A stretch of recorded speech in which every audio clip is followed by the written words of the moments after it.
A'udhu billahi minash shaitan ar-rajim. La louange appartient à Allah. Nous le louons, nous cherchons assistance auprès de lui, nous lui demandons pardon. Nous nous repentons à lui et nous cherchons refuge auprès de lui contre le mal de nos âmes et de nos viles œuvres. Quiconque Allah guide, nul ne peut l'égarer. Et quiconque Allah égare, nul ne peut le guider. Je témoigne qu'il n'y a aucune divinité digne d'adoration excepté Allah, seul, sans associé. Et je témoigne que Muhammad, sallallahu alayhi wa sallam, est son serviteur et son messager. Que la paix et le salut soient sur son serviteur, sa famille et l'ensemble de ses compagnons. Ensuite, ce bas monde, ad-dunya. Ce bas monde par rapport à la vie future s'apparente au geste de l'un de vous qui trempe son doigt dans un fleuve, qu'il voit donc ce qu'il peut en retirer. Tu vois, lorsque tu trempes ton doigt dans ce fleuve, quelle quantité d'eau en retires-tu?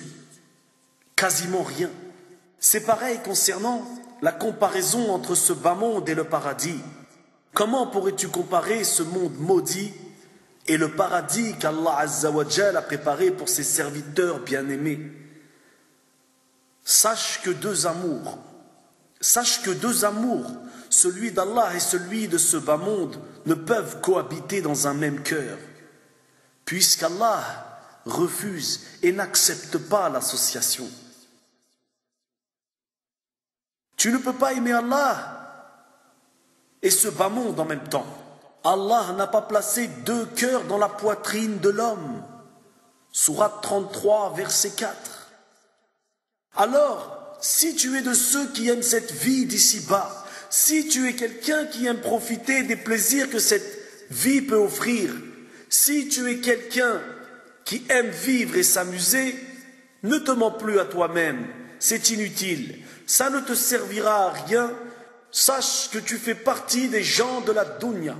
Nombreux sont ceux qui s'attachent au bien de ce monde, délaissant ainsi les priorités fondamentales qu'Allah Azza wa Jal nous a révélées. Comment adorer et satisfaire Allah si le cœur se laisse prendre par les désirs éphémères de ce bas monde? Si tu vois un homme aimant jouir des plaisirs de ce monde et s'amuser, alors inutile de penser que cet homme pense à la vie future. Et comment, serviteur d'Allah, et comment ne pas penser à la vie future alors que cette vie finira très bientôt, plus vite qu'on ne le croit? Et quand la mort viendra, certains se diront, déjà, voilà la fin. Subhanallah, subhanallah. À quoi servira ce déjà voilà la fin, ce jour-là? Il suffit, mes frères et sœurs, de se rappeler que la mort nous atteindra un jour où que l'on soit, dans une bonne ou dans une mauvaise situation, la mort nous touchera. Aujourd'hui ou demain, laissant de ce fait les biens illusoires de ce bas monde derrière nous, tu ne pourras même pas emmener avec toi la porte de ta maison ou celle de ton appartement dans la tombe. Ibn al-Qayyim, qu'Allah lui fasse miséricorde, a dit: comment celui qui est doté de la raison peut-il échanger le paradis et tout ce qu'il contient pour le plaisir d'une heure? Quand tu crains la création, tu te sens rejeté par elle et tu t'enfuis. Mais quand tu crains le Créateur, tu te sens proche de lui et tu cours vers lui. Repousse la pensée, car si tu ne le fais pas, elle deviendra une idée. Il s'agit ici, entre parenthèses, de la mauvaise pensée. Repousse la pensée, car si tu ne le fais pas, elle deviendra une idée. Donc éloigne l'idée, sinon elle se transformera en désir. Alors combat-le, sinon il deviendra une détermination et une passion. Et si tu ne les repousses pas, ils se transformeront en action. Et si tu ne la remplaces pas par son opposé, c'est-à-dire une bonne action, cela deviendra une habitude. Et à ce stade, ce sera difficile pour toi de la changer. Cette mauvaise habitude, bien sûr. Celui qui a la certitude d'Allah et vit en se rappelant la mort et l'au-delà, ne peut que détacher son cœur des futilités, des pertes de temps de ce bas monde, et s'occuper à œuvrer dans la vie ici-bas pour plaire à Allah Azza wa Jal, afin qu'Allah lui accorde sa miséricorde. Pendant que certains vont perdre leur temps à aller chercher les plaisirs de ce monde, d'autres cherchent à gagner la satisfaction d'Allah. Pendant que celui-ci recherche les plaisirs et le confort de ce monde, celui-là se prosterne, pleure la nuit en demandant pardon à son Seigneur, en espérant gagner sa proximité éternelle au paradis, Al-Jannat. Comme le disait Ibn Mas'ud, qu'Allah soit satisfait de lui. La certitude consiste à ce que tu ne cherches pas à plaire aux hommes en déplaisant à Allah, que tu n'envies aucun homme pour le bien qu'Allah lui accorde et que tu ne fasses aucun reproche pour le bien qu'Allah ne t'a pas accordé. Mes chers frères, mes chères sœurs, mes bien-aimés, dans ce bas monde, les tentations sont multiples et chacun de nous doit lutter pour ne pas se laisser perturber par quelques tentations douteuses qui risqueraient de nous égarer. Et oui, en réalité, nous sommes tous faibles. Seul Allah peut nous préserver des tentations et de l'égarement. Comme le disait Hafid, ne donne pas ton cœur à ce monde, à ses biens.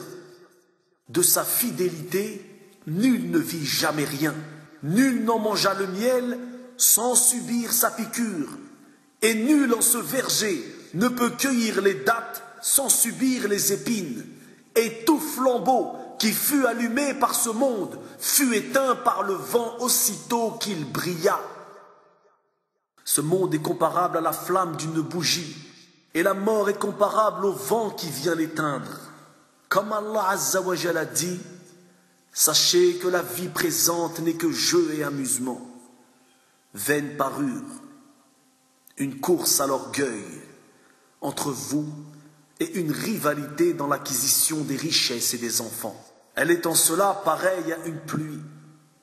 La végétation qui en vient émerveille les cultivateurs. Puis elle se fane, et tu la vois donc jaunie. Ensuite, elle devient des débris. Et dans l'au-delà, il y a un dur châtiment. Et aussi pardon et agrément d'Allah.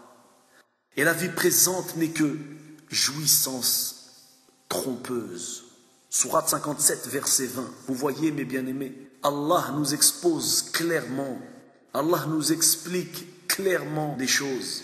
Allah dit aussi et propose-leur l'exemple de la vie ici-bas. Elle est semblable à une eau que nous faisons descendre du ciel. La végétation de la terre se mélange à elle, puis elle devient de l'herbe desséchée que les vents dispersent. Allah est certes puissant en toutes choses. Les biens et les enfants sont l'ornement de la vie de ce bas monde. Cependant, les bonnes œuvres qui persistent ont auprès de ton Seigneur une meilleure récompense et une belle espérance. Subhanallah. Quelle parole du Seigneur des mondes, majestueux et tout glorieux. Il dit encore, Azza wa Jal, nous avons placé ce qu'il y a sur la terre pour l'embellir, afin d'éprouver les hommes et savoir qui d'entre eux sont les meilleurs dans leurs actions. Puis nous allons sûrement transformer sa surface en sol aride. Les compagnons de notre prophète sallallahu alayhi wa sallam ne se réjouissaient d'aucune chose de ce bas monde, sachez-le.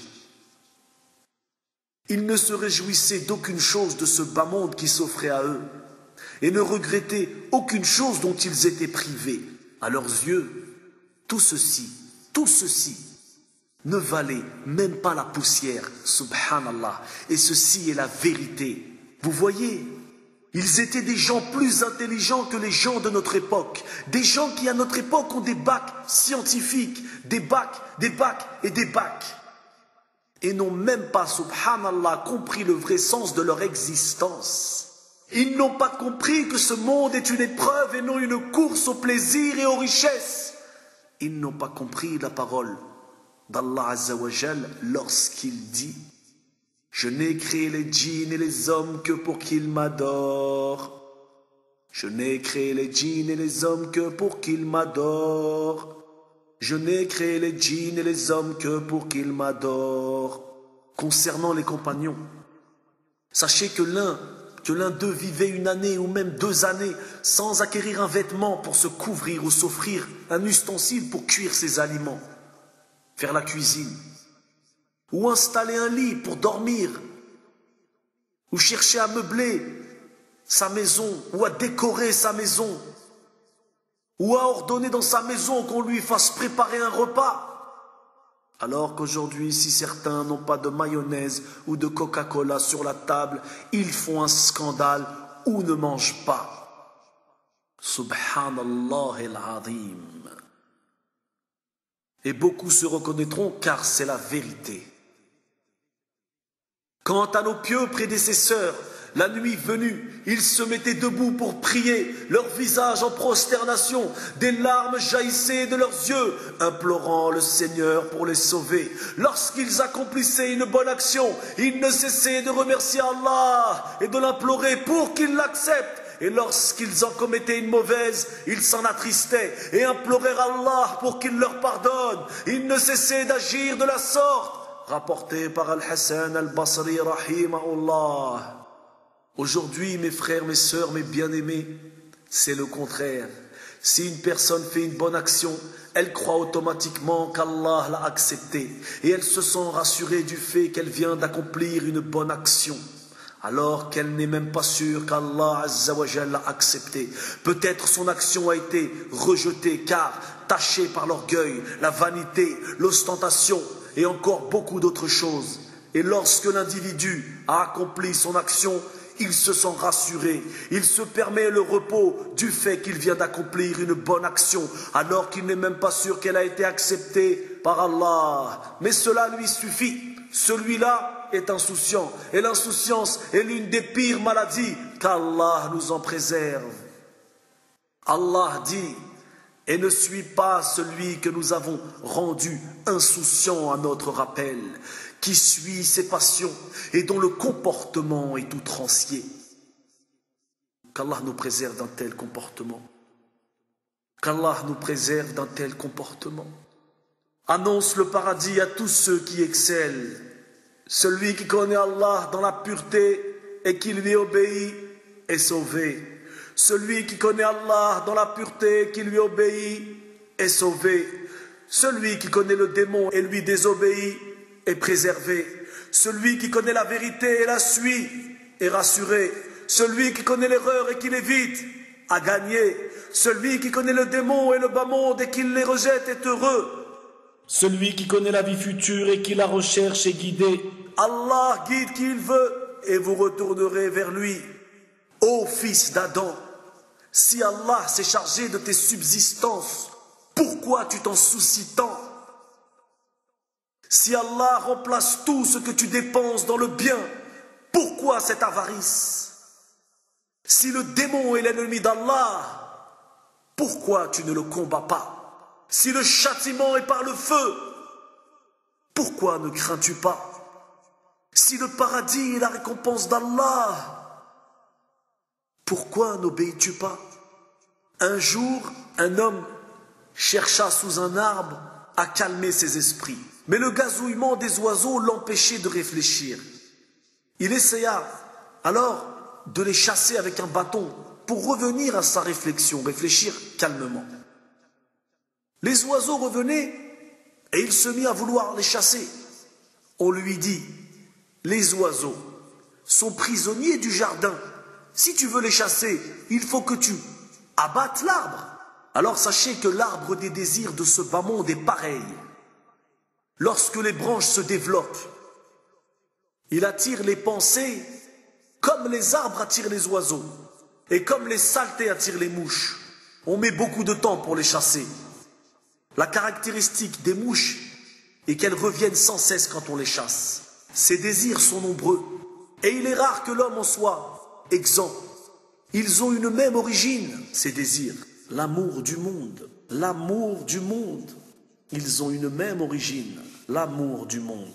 Celui qui a dans le cœur l'amour de cette vie et qui ne cherche pas à en tirer ce qui peut l'aider pour arriver au paradis, ne doit pas attendre que les délices de l'imploration dans la prière lui apparaissent. Comment la créature pourrait-elle ressentir les délices de la foi qui se trouve auprès d'Allah alors que son cœur est accroché à cette dunya, à ce bas monde?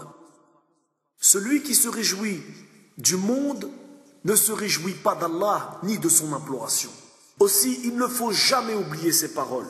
Tout ce que vous possédez s'épuisera, tandis que ce qui est auprès d'Allah durera. Sourate 16, verset 96. Qui est donc mieux guidé? Est-ce celui qui marche les yeux fixés au sol et trébuchant à chaque pas, ou celui qui marche bien droit sur un chemin droit? Sourate 67, la royauté, Al-Mulk, verset 22. Ceci est pour ceux qui sont obsédés par une idée fixe et qui n'ont d'autre pensée que pour leurs ambitions terre à terre. Ils ne regardent qu'au-dessous de leurs pieds et ne voient pas les obstacles qui se dressent sur leur chemin. Ceux, au contraire, qui marchent la tête haute sur une voie bien droite ont la possibilité de voir sous plusieurs angles, évitant ainsi tous les obstacles pour arriver à bonne destination. Les premiers limitent le monde à ce qui est sous leurs pieds et ne voient pas les obstacles qui se dressent sur leur chemin. Ceux, au contraire, qui marchent la tête haute sur une voie bien droite ont la possibilité de voir sous plusieurs angles, évitant ainsi tous les obstacles pour arriver à bonne destination. Les premiers limitent le monde à ce qui est sous leurs pieds, tandis que les autres embrassent de leur regard l'immensité de l'univers et ses ressources infinies. Alors, il faut véritablement prendre conscience de l'importance à méditer sur la vie future. Penser à la vie future. Prendre conscience également que les biens de ce monde ne sont qu'éphémères et qu'Allah facilite la vie ici-bas à ceux qui se préoccupent de la vie future, comme le soulignent les paroles de notre prophète bien-aimé, alayhi salatu wassalam, dans ce hadith rapporté par Tirmidhi. Il est dit: celui dont la préoccupation est la vie dernière, Allah fera que sa richesse soit en son cœur. Il confortera sa situation et les biens matériels se présenteront à lui avec docilité. Quant à celui dont la seule préoccupation est la vie d'ici-bas, Allah mettra la pauvreté entre ses yeux et suscitera en lui la confusion, et il ne recevra de biens matériels que ceux qui lui a été destinés. Et on voit bien, mes frères, mes sœurs, mes bien-aimés, que le but principal de cette vie pour certains se résume à amasser et à s'enrichir pour mieux vivre, pour avoir plus de confort, alors que la vie agréable est auprès d'Allah. Que l'homme soit riche ou pauvre, son bonheur est entre les mains de Dieu. Sinon, pourquoi les milliardaires mécréants se suicideraient? À notre époque, le bas monde est recherché par tous les moyens, par des moyens licites et illicites, par le bien comme par le péché. Partout, c'est le règne de la séduction et de la tentation. Aussi, il est nécessaire de prendre garde, de faire attention face aux multiples pièges dominants du monde, car il y a des pièges apparents et des pièges que Shaitan prend soin de bien cacher. Chacun doit faire attention, chacun doit être vigilant et attentif par rapport à Allah et traiter son œuvre dans le bas monde, dans la conscience pure. C'est-à-dire que l'être ne doit pas œuvrer pour plaire aux autres, pour plaire à autrui, mais dans la véritable conscience de la présence d'Allah. Adore Allah comme si tu le voyais, car si tu ne le vois pas, lui te voit. Ne cherche pas à œuvrer pour les autres. C'est la pire des choses. Il a été dit, le coupeur d'herbe a plus de dignité que ces hommes qui jeûnent, prient et s'activent pour plaire à autrui, aux autres. Le coupeur d'herbe, celui qui coupe l'herbe, a plus de dignité que ces hommes qui jeûnent, prient et s'activent pour plaire aux autres. Oui, toujours bien régler son intention avant chaque action. Toujours bien régler son intention avant chaque action que l'on entreprend. Est-ce que cette action, je vais la faire pour Allah ou pour les autres, pour les gens? Ou est-ce que je vais la faire pour mon ego, parce que ça me fait du bien? Toujours bien définir son intention avant chaque action. Nous vivons une époque de vitesse, tout est rapide, où tout est pollué, les cœurs, les esprits, nos actions. Nous nous pressons pour un oui, pour un non. sans se demander si réellement Allah va agréer nos actions, sans se soucier réellement, sans se demander si réellement nos actions sont en conformité avec la législation d'Allah et la sunna du prophète Muhammad sallallahu alayhi wa sallam. Nous voulons tout faire vite, rapidement, oubliant ainsi de prendre notre temps.